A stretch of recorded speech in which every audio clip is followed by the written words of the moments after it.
नमस्कार, मैं विकास गुप्ता, सिविल जज ADR centre Shimla.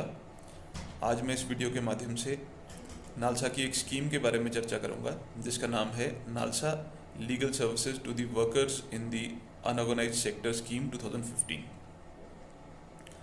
Unorganised sector में बहुत बड़ी संख्या में वर्कर्स हमारे देश में काम करते हैं, जिनकी संख्या टोटल वर्कफोर्स के लगभग 93 से 94% तक है और इनका कंट्रीब्यूशन हमारी जीडीपी की ओर 50% से भी अधिक है।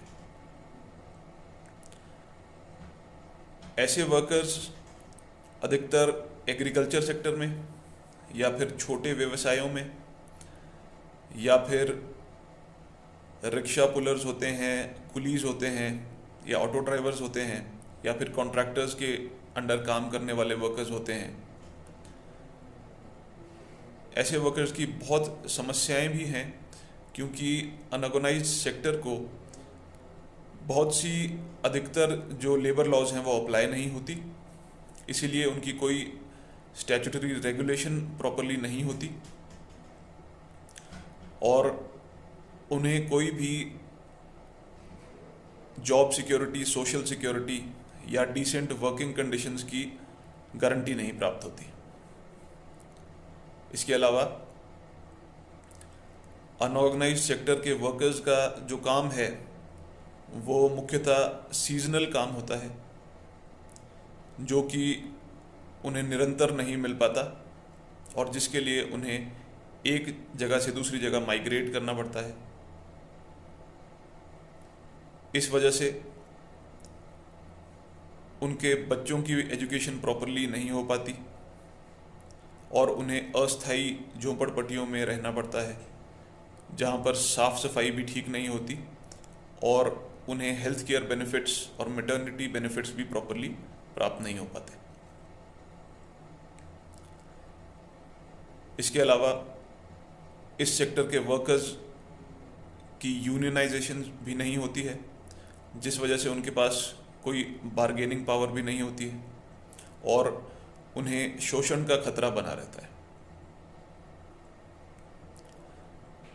इसके अलावा बराबर काम करने पर भी इस सेक्टर के वर्कर्स को ऑर्गेनाइज्ड सेक्टर के वर्कर्स से कम वेतन मिलता है। ऐसा नहीं है कि इस सेक्टर के वर्कर्स के लिए कोई कानून नहीं है। कुछ कानून इनके लिए बनाए गए हैं, जो कि डॉक वर्कर्स के लिए, बीड़ी एंड सिगार वर्कर्स के लिए, इंटर स्टेट माइग्रेंट वर्कमैन के लिए, सिने वर्कर्स के लिए, building and other construction workers के लिए और मैनुअल स्केवेंजिंग प्रोहिबिट करने के लिए बनाए गए हैं। परंतु इन कानूनों का पूरा लाभ इन वर्कर्स को नहीं मिल पाता है, जिसके मुख्य कारण हैं कि जो ये कानून बने हैं उनमें इन्हें इम्प्लीमेंट करने के लिए कोई प्रॉपर मैकेनिज्म नहीं है। एक कानून है unorganised workers social security act 2008। उसके तहत बहुत कम स्टेट्स ने सोशल सिक्योरिटी बोर्ड्स गठित किए हैं। इसी तरह से वर्कर फैसिलिटेशन सेंटर्स भी किसी भी स्टेट ने गठित नहीं किए हैं। Building and other construction workers welfare cess act 1996 में इन वर्कर्स के लिए सेस कलेक्ट किया जाता है, परंतु इनकी प्रॉपर रजिस्ट्रेशन ना होने से वो सेस इन्हें नहीं मिल पाता है। इसके अलावा हर स्कीम में इन वर्कर्स को अलग से रजिस्टर करने की ज़रूरत होती है, जो कि ये नहीं कर पाते हैं। अगर ये रजिस्ट्रेशन किसी स्कीम में करवा भी लेते हैं तो वो नॉन पोर्टेबल होती है और जब ये माइग्रेट करते हैं तो इन्हें दोबारा रजिस्ट्रेशन कराने की आवश्यकता होती है, जो कि ये नहीं करवा पाते। इसके अलावा क्योंकि ये वर्कर्स अधिकतर अनपढ़ होते हैं तो इन्हें अपने हकों की जानकारी भी नहीं होती है, जिसकी वजह से ये अपने बेनिफिट्स को प्राप्त नहीं कर पाते हैं और इसीलिए अवेयरनेस बढ़ाने की बहुत आवश्यकता है। अब हम इस स्कीम के ऑब्जेक्टिव्स की बात कर लेते हैं। तो पहला इसका ऑब्जेक्टिव है to institutionalise essential legal services, जिसका मतलब है कि इन वर्कर्स को जो लीगल सर्विसेज हम देना चाहते हैं उसका एक ऐसा सिस्टम बनाया जाए जिसके तहत इन्हें खुद ब खुद वो लीगल सर्विसेज मिलती रहें। जो कानून की इम्प्लीमेंटेशन में जो गैप्स हैं उन्हें गवर्नमेंट की अथॉरिटीज से कोऑर्डिनेट करके फिल किया जाए। गवर्नमेंट अथॉरिटीज़ को मोबिलाइज किया जाए ताकि वो ऐसे वर्कर्स को आइडेंटिफाई और रजिस्टर करें। एम्प्लॉयर्स में अवेयरनेस बढ़ाई जाए कि वो अपने अधीन काम करने वाले वर्कर्स को रजिस्टर करवाएं, और वर्कर्स में भी अवेयरनेस बढ़ाई जाए अपने हकों के बारे में और कैसे उन्हें प्राप्त किया जाए। इस स्कीम के जो गाइडिंग प्रिंसिपल्स हैं वो हमारे संविधान से ही निकल के आते हैं। सबसे पहले हमारा संविधान की जो प्रियम्बल है वो कहती है कि the constitution of India assures equality of status and opportunity to all citizens and to promote among them fraternity assuring the dignity of the individual. ये वर्कर्स भी क्योंकि भारत के सिटीजन्स हैं इसलिए इनके पास भी स्टेटस और अपॉर्चुनिटी की इक्वालिटी होनी चाहिए और इन्हें भी डिग्निटी प्राप्त होनी चाहिए। इसके अलावा आर्टिकल 42 स्टेट पर यह दायित्व रखता है कि it has to secure just and humane conditions of work and for maternity relief.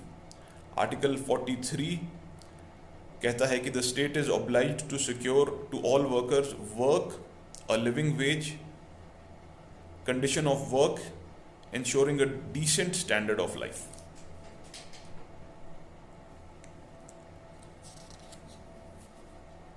इसके अलावा स्कीम में जो प्लान ऑफ एक्शन बनाया गया है उसके तहत हर स्टेट लीगल सर्विसेज अथॉरिटी को एक स्पेशल सेल गठित करना होगा जिसमें कि कम से कम एक पैनल लॉयर होगा जो कि लेबर लॉज में स्पेशलाइज करता हो, एक एक्सपर्ट काउंसलर होगा, एक एनजीओ का रिप्रेजेंटेटिव होगा और पैरालीगल वॉलंटियर्स होंगे। इन स्पेशल सेल्स का जो मुख्यतः फंक्शन होंगे वो होंगे लीगल अवेयरनेस और लीगल लिटरेसी कैंप्स ऑर्गेनाइज करना, गवर्नमेंट अथॉरिटीज से कोऑर्डिनेट करना ताकि इन वर्कर्स की रजिस्ट्रेशन करवाई जा सके और उनको स्कीम्स के बेनिफिट दिलवाए जा सकें। ऐसे वर्कर्स को असिस्ट करना एप्लीकेशंस फाइल करने में और उनको प्रोसेस करवाने में, बेनिफिट्स अवेल करने के लिए। अगर किसी वर्कर को किसी कोर्ट में केस करना पड़े अपने बेनिफिट प्राप्त करने के लिए तो उन्हें लीगल एड और लीगल असिस्टेंस दिलवाना। इसके अलावा कुछ स्पेसिफिक फंक्शंस जो इन सेल्स के हैं वो हैं कि अनऑर्गेनाइज सेक्टर के वर्कर्स को हर एरिया में आइडेंटिफाई करना, जो कि वो लेबर डिपार्टमेंट या सोशल वेलफेयर डिपार्टमेंट की मदद से कर सकते हैं या फिर खुद एनजीओ से मिलकर सर्वेज कर सकते हैं। उसके अलावा गवर्नमेंट एडमिनिस्ट्रेशन से मिलकर ये देखना कि स्टैट्यूटरी रेगुलेशन की अगर ज़रूरत है तो ज़रूरी कानूनों को नोटिफाई करवाना। जो कानून के अंडर सोशल सिक्योरिटी बोर्ड्स या वर्कर फैसिलिटेशन सेंटर्स नहीं बने हैं उनको गठित करवाना। जो सेस वर्कर्स के लिए इकट्ठा किया जाता है वो उनके बेनिफिट के लिए यूटिलाइज करवाना। Legal literacy, legal awareness camps organise करना वर्कर्स के लिए भी, और सेमिनार्स ऑर्गेनाइज करना एम्प्लॉयर्स के लिए, बुकलेट्स और पैम्फलेट्स छपवाना जो कि वर्कर्स की कॉलोनीज में बंटवाए जा सकें।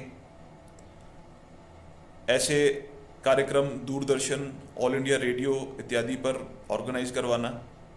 लेबर और सोशल वेलफेयर डिपार्टमेंट में अपने हेल्पलाइन नंबर्स एडवर्टाइज करवाना। तो ये थी जानकारी इस स्कीम के बारे में। उम्मीद करता हूँ कि ये जानकारी अधिक से अधिक लोगों तक पहुँचाई जा सके। धन्यवाद।